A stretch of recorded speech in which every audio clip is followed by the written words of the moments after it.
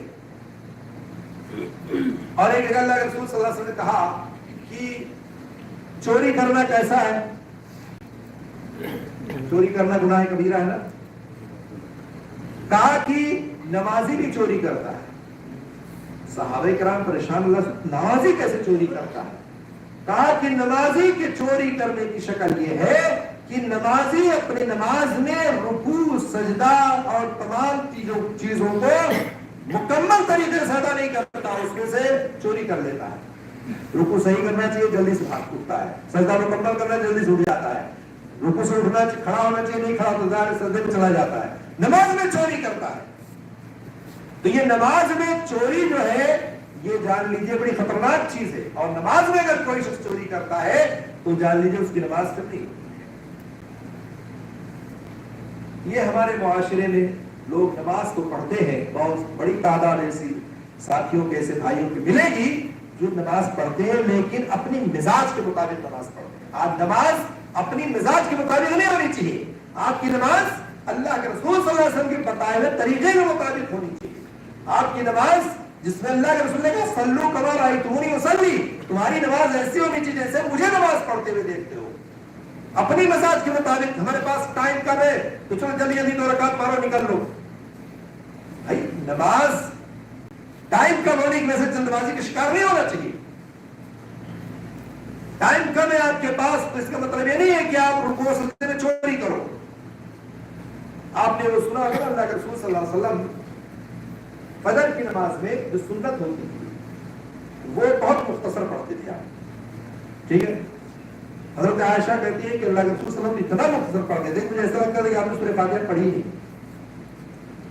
فجر کی سنت میں پہلی رکعت میں سورہ فاتحہ اور اس کے بعد قل یا ایھا الکافرون، دوسری رکعت میں سورہ فاتحہ، دوسری میں قل هو اللہ احد. لیکن مختصر پڑھنے کا یہ مطلب نہیں ہے کہ آپ رکوع اور سجدہ مکمل نہیں کرتے تھے. مختصر پڑھنے کا یہ مطلب ہرگز نہیں ہے کہ آپ کا قیام ضرور چھوٹا ہوتا تھا، قرات چھوٹی ہوتی تھی لیکن باقی چیزیں آپ مختصر کر دیتے تھے. نہیں، باقی چیزیں آپ کی مکمل ہوتی تھی اور اس طرح سے آپ صرف قیام اور صورت آپ کی چھوٹی ہوتی تھی. تو نماز مختصر ہونے کا مطلب یہ نہیں ہے کہ آپ رکوع سجدے میں چوری کریں. رکوع اور سجدے میں آپ جو ہے مختصر ہرگز نہیں ہونا چاہیے. اس بات کا آپ کو ہمیشہ خیال رکھنا پڑے گا، تب آپ کی نماز درست ہوگی، ورنہ آپ کی نماز درست نہیں ہوگی. آپ رکوع میں ہیں اور رکوع میں آپ ہیں تو ایک چیز یہاں پر اور بتاتے چلوں میں کہ اور آخری بات ہوگی، باقی بات آئندہ ہفتے انشاءاللہ. اگر آپ امام کے پیچھے نماز پڑھ رہے ہیں، ٹھیک ہے، تو ایک مقتدی جو امام کے پیچھے ہے، ٹھیک ہے، اس کی 4 حالتیں ہوتی ہیں. کتنی حالتیں ہوتی ہیں؟ 4 حالتیں. مقتدی ان 4 حالتوں میں صرف ایک حالت اس کے لیے جائز ہوگی، 3 حالتیں اس کے لیے جائز نہیں ہوگی. ٹھیک ہے، ان 4 حالتوں میں پہلی حالت آپ دیکھیں سبقت کر جانا، جس کو مسابقت کہتے ہیں. ٹھیک ہے، آگے بڑھ جانا. اگر آپ امام کے پیچھے ہیں، آپ مقتدی ہیں، تو امام سے پہلے آپ رکوع کر سکتے ہیں، نہ امام سے پہلے آپ سجدہ کر سکتے ہیں، نہ امام سے پہلے آپ سورہ فاتحہ پڑھ سکتے ہیں. کوئی بھی عمل آپ امام سے پہلے نہیں کر سکتے. اگر آپ آگے پہلے پہنچ گئے تو خیال رکھنا چاہیے. آپ مقتدی ہیں، پیچھے کھڑے ہیں، امام کے پیچھے رہا ہے، تو ان باتوں کا آپ خیال رکھیں. تو آپ امام سے آگے نہیں بڑھ سکتے ہیں. اور ایسا کرنے والا اگر جان بوجھ کے کرتا ہے تو اس کی نماز باطل ہو. ٹھیک ہے, اگر جان بوجھ کے کرتا ہے تو اس کی نماز باطل. اور اگر ایسا کرنے والا لاعلمی میں کرتا ہے, جہالت کی بنا پر کرتا ہے, اس کو علم نہیں, پتہ نہیں ہے, تو پھر اس کی نماز صحیح ہوگی. البتہ اس کو بتلایا جائے گا, سکھلایا جائے گا, اس کو بتایا جائے گا کہ تمہاری حرکت غلط ہے, آئندہ نہیں کرنا ہے. ٹھیک ہے. دوسری چیز ہے موافقت کرنا, ساتھ ساتھ چلنا, بالکل ساتھ ساتھ رکوع اور سجدے اسی طرح سے دوسرے عمل میں بالکل ساتھ ساتھ چلنا, یہ مکروہ ہے. آپ صلی اللہ علیہ وسلم فرمان اذا رکع فرکعوا, جب رکوع کر لے تب رکوع کرو, جب سجدہ کر لے تب سجدہ کرو, یعنی اس کے فوراً بعد کرنا ہے. سرائے تکبیر تحریمہ آپ ساتھ بھی کر سکتے ہیں, اس کی موافقت جائز ہے. لیکن دیگر جو آپ کے افعال ہے وہ آپ کو امام کے بعد کرنی ہے, ساتھ ساتھ نہیں کرنی ہے آپ کو. ٹھیک ہے. اور اگر موافقت کرنا ہے, اگر کوئی شخص سے موافقت کرتا ہے اور جان بوجھ کے بھی کرتا ہے تو اس کی نماز نہیں ہوگی. امام کے ساتھ ساتھ جیسے بہت سارے لوگ سلام پھیرتے ہیں نا, ان کو بھی اس سے بچنا چاہیے. امام سلام پھیر لے تب سلام کرے. امام نے کہا السلام علیکم ورحمۃ اللہ, سارے مقتدی امام کے ساتھ السلام علیکم ورحمۃ اللہ. امام نے کہا دوسری طرف السلام علیکم ورحمۃ اللہ, سارے مقتدی اس کے ساتھ ساتھ چلتے ہیں. اور ایسے ہی تاخیر کرنا ہے, تخلف جس کو کہتے ہیں, وہ یہ ہے کہ امام نے رکوع سے سر اٹھا دیا, آپ رکوع ہی میں پڑے. امام نے سجدے سے سر اٹھا لیا, آپ سجدے میں پڑے ہیں. امام تشہد سے اٹھ کے تیسری رکعت کے لیے کھڑا ہو گیا, خود ہی میں بیٹھے ہیں. امام سلام پھیر دیا, بیٹھ کے ظاہری طور پر آپ کو ایسا محسوس ہوگا کہ بھائی میں دعائی تو پڑھ رہا ہوں, لیکن آپ امام کی مخالفت کر رہے, چونکہ آپ امام کے پیچھے ہیں, اور جب امام کے پیچھے ہیں اور جب امام کے پیچھے ہوتے ہیں آپ, تو گویا کہ آپ کو امام کی اتباع کرنی ہے. آپ اپنی مرضی سے زیادہ دیر تک رکوع اور سجدے میں نہیں رہ سکتے. آپ اکیلے نماز پڑھو, چاہے جتنی دیر بعد دیر تک سجدہ کرو, چاہے جتنے دیر تک رکوع کرو, چاہے جتنی دعائیں کرو, کوئی آپ کو روکنے والا, کوئی ٹوکنے والا, کوئی آپ کو کہے گا بھائی اتنا لمبا سجدہ کیوں کیا, اتنا لمبا رکوع کیوں کیا, کوئی نہیں بولے گا. لیکن امام کے پیچھے آپ کریں گے تو غلطی کیا ہے. اتنے نمازیوں کو دیکھا جاتا ہے, ارے بعض دفعہ تو ایسا دیکھا ہم نے کہ ہم نے تیسری رکعت کے لیے کھڑے ہو گئے, سورہ فاتحہ پڑھ لیا, اس کے بعد وہ تشہد سے کھڑا ہوتا ہے. کون سی دعا تشہد میں پڑھ رہا ہوتا ہے وہ؟ بعض نمازیوں کو دیکھا ہم نے سلام پھیر دیا اور سلام پھیرنے کے بعد بھی دعا میں لگا ہوا ہے. کون سی دعا پڑھ رہا ہے جبکہ امام سلام پھیرتے, آپ کو ضروری کہ آپ سلام پھیریں اس کے پیچھے. تو ظاہری طور پر اچھا لگتا ہے کہ ہم دعا پڑھ رہے ہیں, اذکار پڑھ رہے ہیں, لیکن یہ درست نہیں ہے. آپ کے لیے چاہیے کہ آپ امام کے لیے امام کے ساتھ تاخیر بھی نہ کریں. تو تین چیزیں آپ کے لیے درست نہیں ہے, نہ آگے بڑھ سکتے, نہ پیچھے چل سکتے بہت دیر تک, اور نہ ساتھ ساتھ چل سکتے ہیں. چوتھی چیز ہے متابعت کرنا. یہ آپ کے لیے رکوع اور سجدہ اور دیگر افعال میں آپ کو یہ کام کرنے ہیں, امام کے فوراً بعد آپ کو عمل کرنا ہے. امام کے فوراً بعد, امام رکوع میں گیا فوراً رکوع میں جانا ہے, امام سجدے میں گیا فوراً, یعنی سیکنڈ کا معاملہ ہونا چاہیے, 1 سیکنڈ 2 سیکنڈ, یعنی امام گیا فوراً آپ جائیں. ہاں, اگر آپ امام کے پیچھے اور امام نے جلدی سلام پھیر دیا تو آپ بھی سلام پھیر دیں گے, آپ اس کے مکلف نہیں ہیں, کیونکہ آپ امام کے پیچھے, آپ کو امام کی اتباع کرنی ہے. ٹھیک ہے. تو اس طرح سے رکوع سجدہ, اب کوئی عمل آپ جو بھی کریں امام کے فوراً کے بعد کریں. اس لیے یہ ضروری ہے کہ آپ ان 4 باتوں کا ہمیشہ خیال رکھیں. یہ ہماری نماز کو, 3 چیزیں ہماری نماز کو خراب کر دیتی ہیں, ایک ہی چیز ہے جو ہماری نماز کو درست رکھتی ہے.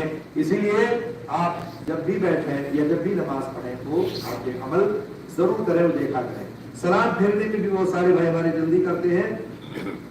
بعض نمازیوں کو ہم نے دیکھا امام نے سلام پھیرا نہیں تو سلام پھیر کے بیٹھ گئے, نہیں پہلے بیٹھ گئے سلام پھیر کر.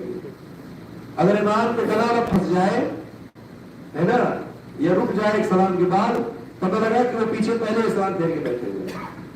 تو امام سے پہلے نہیں آپ کر سکتے کوئی عمل، ٹھیک ہے؟ تو اس لیے نماز میں یہ چاروں چیزیں آپ کے لیے جائز اور درست جو ہے وہ اس پر عمل کریں، 3 چیزیں جو آپ کے لیے جائز نہیں اس پر آپ اس سے آپ بچتے رہیں۔ تو رکوع تک انشاءاللہ باتیں ہو گئی ہیں، باقی باتیں آئندہ ہفتے۔ اللہ رب العالمین سے دعا ہے اللہ تعالیٰ ہم سب کی نماز کو اللہ